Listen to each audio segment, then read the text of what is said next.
Bonjour, bienvenue dans la série sur l'électrodynamique classique. Nous continuons sur les fluctuations de densité. Alors, dans le cas dans le cas d'un gaz dilué, avec epsilon moins 1 très petit par rapport à 1, et nkt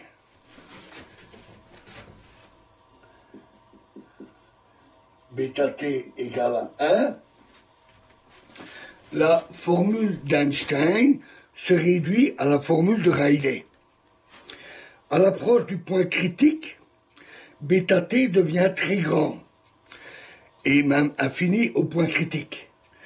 La diffusion et l'atténuation deviennent alors considérables. C'est l'opalescence critique, ainsi que le souligna Smoluchowski en 1904. L'ampleur de cette diffusion est directement liée aux grandes fluctuations de densité apparaissant au voisinage du point critique. La longueur de corrélation des fluctuations de densité devient alors supérieure à la longueur d'onde. Ce point fut remarqué pour la première fois par Einstein et Zernike en 1914. Notre traitement perd ainsi sa validité très près du point critique. Aux grandes longueurs de corrélation lambda, il faut conserver les facteurs de phase des exponentielles. Le carré de la valeur absolue de l'amplitude de diffusion contient alors une double somme sur delta nj, delta nj', fois E exposant IQ fois xj moins xj',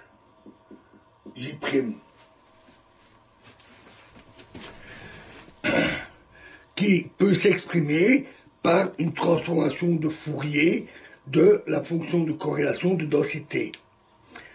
La présence maintenant de la dépendance angulaire de Q entraîne que la distribution angulaire n'est plus celle d'un simple dipôle.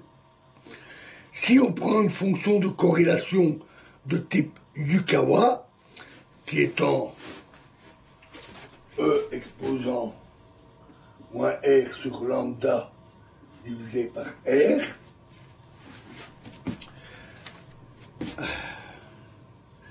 alors le coefficient d'atténuation différentielle associé à un rayonnement incident non polarisé s'écrit d sigma de θ sur d oméga est égal à 3 sur 16 pi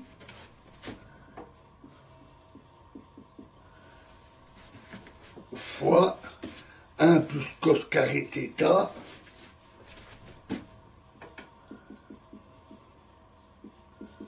alpha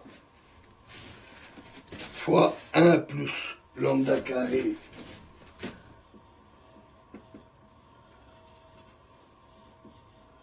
Q carré sur nkt bêta t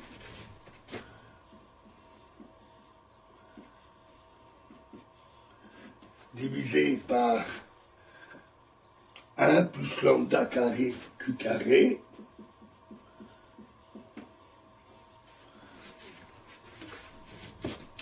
où Q carré égale 2 oméga sur C au carré fois 1 moins cosinus θ.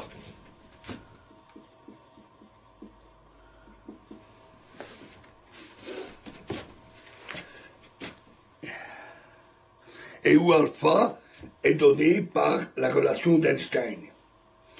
Si lambda Q est très petit par rapport à 1, alors l'intégrale de la distribution angulaire normalisée redonne la relation d'Einstein.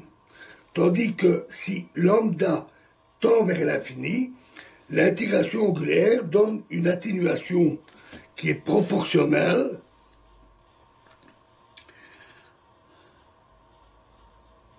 à C sur lambda oméga au carré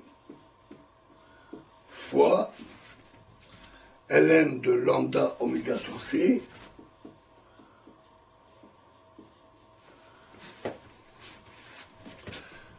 le tout multiplié par la relation d'Einstein. La dépendance en fréquence qui, loin du point critique, est en oméga 4, devient une dépendance qui est voisine de oméga au carré. La lumière diffusée apparaît alors plus blanche, ce qu'on constate facilement lors d'un phénomène d'opalescence, donc près du point critique. Voilà, et nous verrons la suite dans la prochaine vidéo. Je vous remercie.